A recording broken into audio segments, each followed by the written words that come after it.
of college football having a 12-team playoff. I have many opinions on this. I've spoken on the last episode about my feeling on the 12-team playoff. I think I'm okay with the 4 right now as it is. I was an anti-BCS guy. I think Kyle and I had a little bit of a debates on that in the past. And you've been proven wrong several times. The BCS, BCS stands for big crock of shit, right? That's why I call it the BSC and just take out the middleman. BCS almost, in my opinion, BCS almost always got it right. Almost always. Except for maybe 2 or 3 times. And look at Kyle's face. Oh man, look at him. Yeah, man. Listen, you sound Cole Beasley just got more credible than you. Do you understand that? No, we ain't gonna do that now. Come on now. No. I will say this much though personally. The BCS a thing. If you're like, well, 2 or 3 times they didn't get it right. In my opinion, they're following. They're following the data obviously. I thought the BCS system could work with the playoff though, like determining the playoff teams. To some degree. So, anyway, but the point is, out the way. Point is, how do you guys feel about the 12-team playoff? Are you guys okay with that? I'm gonna just get this out the way. Okay. I always said an 18 playoff was the best round for me personally. I thought that was the way to go. And granted, as that turned out, it probably would have still left UCF and Cincinnati out of their potential years where they would have gotten into it. Right. I mean, let's call a spade a spade. Notre Dame is the main reason UCF didn't get in 2017 because they weren't going to have two teams outside of the collective get in there. And that's not a shot at Notre Dame at all. Notre Dame's always the one that's going to get in when they quote unquote don't belong because of money. Well, let's be honest for just a minute. Notre Dame belonged the year that I'm talking about. Okay? Oh, sure. Yeah, absolutely. Yeah, I mean, the times that Notre Dame in the playoff and even in the BCS in 2012 when they made it to the championship and people said they shouldn't have been there playing Alabama because they no, you shouldn't have been there playing Alabama. Let's not mince words. But why, triple overtime to beat Pitt. That's all I have to tell you. Is it 2013? Did Notre Dame win games that season that they shouldn't have? Yes. That's the only reason they got it. It's correct. When you're down at the end of the year and Notre Dame is the only undefeated team standing, you don't not put them in. I'm sorry. Okay, so then by your argument, UCF and Cincinnati both should have been in championship games already. Listen, you're the one with the LeBron hair, but I just dunked on you. Anyway.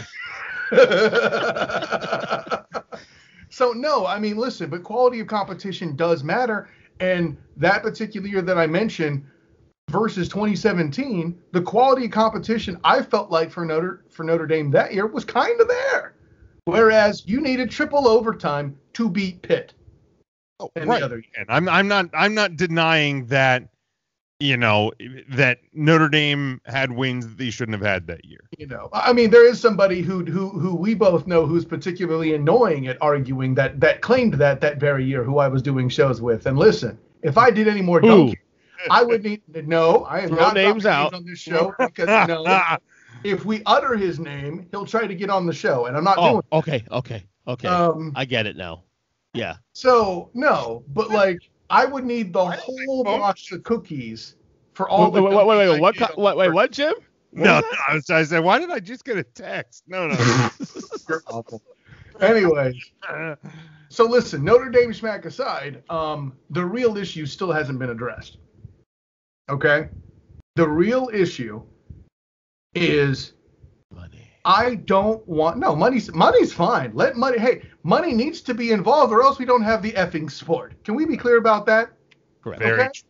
This is like people who gripe about fantasy football. This was a video I did in my sports symposium series that you can find on Hilarity by Default. Nice plug. Money is shameless too, right? Money in and of itself isn't necessarily the problem. It's a factor. I'm not here to call it a problem, okay? Because how else do these athletes get the opportunity to do what they do and get all the free marketing to become NFL players? That all being said, and yes, I'm pro NIL before anybody tries to talk that trash. No one's addressing current and former ADs in the goddamn committee that votes on this thing. And by the way, anybody notice that when Terry Mohajir becomes UCF's AD, he's no longer on the committee anymore? That's goofy. Yeah, that's weird. But that's the problem, right? The only reason why, no offense, Jim, this isn't about you. You're just a mercenary anyway. This isn't about this is precisely the reason the ACC is even freaking relevant in this stuff. The American Athletic Conference, other than Clemson, could beat literally any other team in the conference.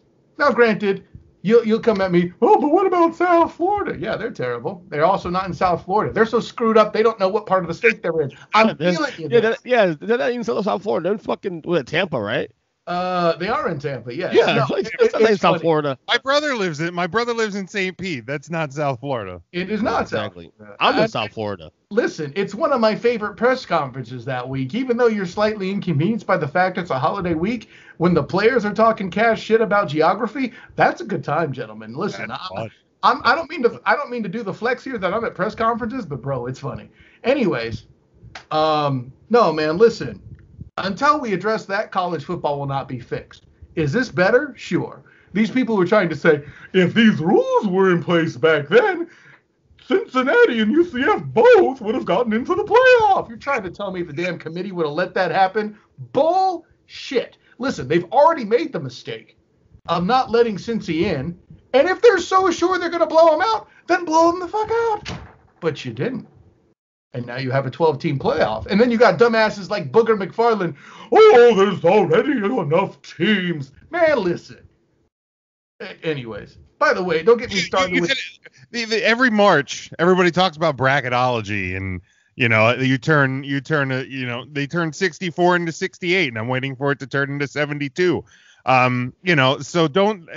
Now, do I think 12 is a little much? I think they should have went to 8. I've always been a proponent for 8, but 12, I wouldn't go any more than 12.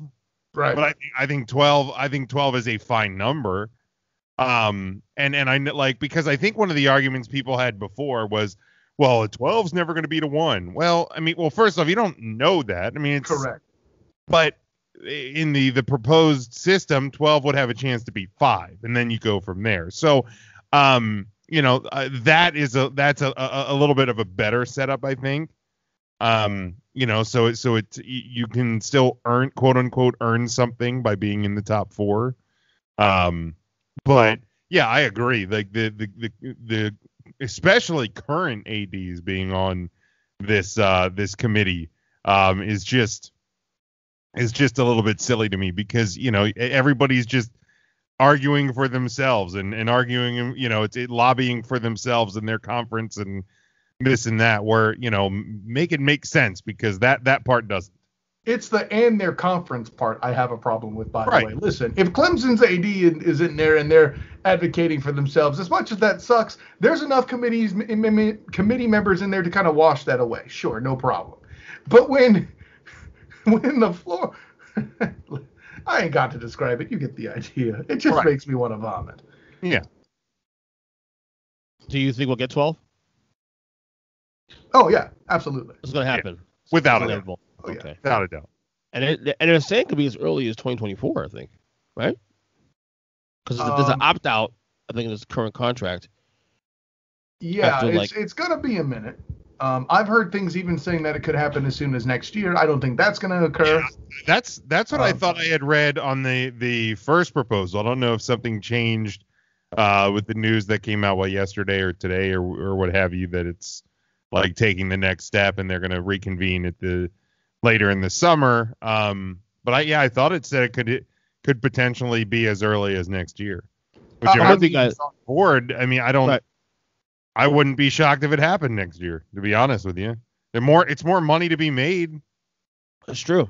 No, and like I said, I think 8's a sweet spot. The 5 conference winners, the 3 at-larges, and call it a day. But look, I'm not going to complain if we have more teams. More football for say us. Say it like the kids say it, EJ. I ain't mad, I ain't mad about it. I think one of my biggest issues with it, and this was always because when I proposed even moving it from 4 to 8 is I don't, because I know everybody was like, well, the 5 Power 5 conference winners and then 3 at large, and now I guess it's 5 and the rest or what have you. Right. Because we're supposed to take the Pac-12 seriously, but please continue, Jim. I don't like the idea of automatic bids for conference champions, and such as the Pac-12. Like I know there's only been a few, even if you go back to the BCS bowl system, not just the national championship, but the bowl system as a whole, there was flaws with automatic bids. And I go back to, I think it was 2002's Orange Bowl, when number 23, I think they were, Florida State, got in to play Penn State because they won the ACC championship. To me, that's where we're back to the ACC, aren't we? But to me, that's fucking shit up.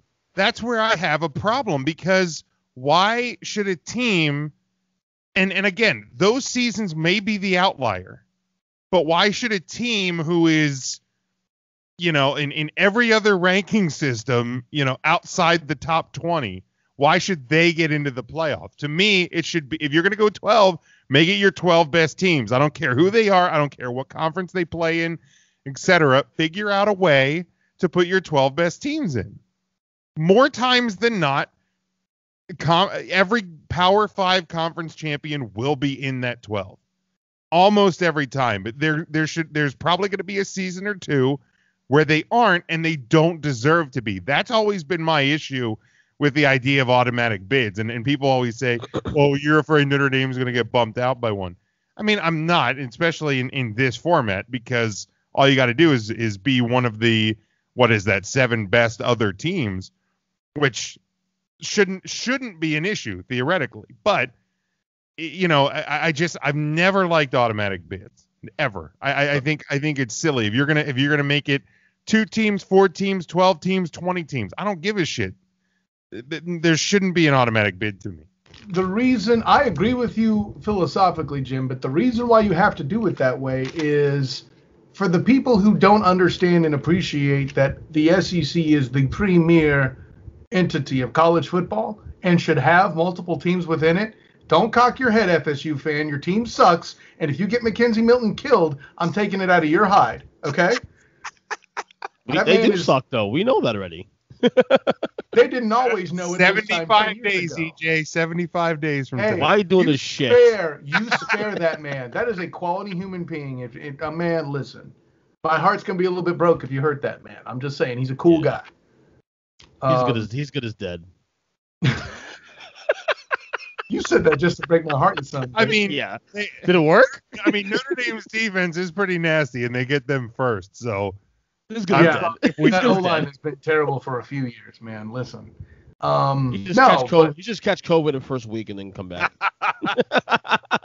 Honestly, I mean, we'll see if they even start him too. Like I'll say this, and this might be the first public forum I'll say it, but hopefully UCF fans won't see it. I have never thought his motion's already awkward to throw, but now it's even more so. And it looks like he doesn't have the same zip on his delivery. I'm not here to say he's a bad football player now. I'm here to say I don't know that this is the guy you want starting week 1. I mean, really, if he wanted to play football again that badly, he really should have waited one more year, which, I mean, is easy for me to say with a microphone in my face. I'm not living it. Were I him, I probably would do it exactly the way he's doing it because, damn it, I love playing, But, man, that's a rough go. And with as much as Mackenzie's game depended on mobility, that's going to be problematic. Get the COVID. And let's get the COVID.